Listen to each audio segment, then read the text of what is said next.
ஐயோ, அந்த குழந்தையை யாராவது பிடிங்க.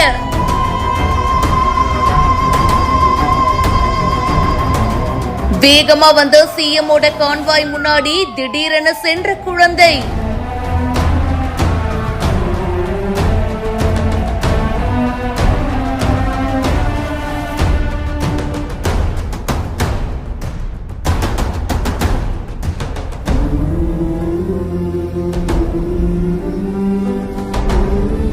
பீகார் மாநிலம் ஷரீப் பகுதியில முதல்வர் நிதிஷ்குமார் அவர்கள் அரசு நிகழ்ச்சியில பங்கேற்பதற்காக போயிருக்காரு. அந்த பகுதியில இருக்கிற சாலையில முதல்வர் நிதிஷ்குமாருடைய கான்வாய்லாம் அணிவகுத்து போயிட்டு இருந்திருக்கு. சாலையின் ஓரமா ஒரு குழந்தை நின்னு வேடிக்கை பார்த்துட்டு இருந்திருக்கு.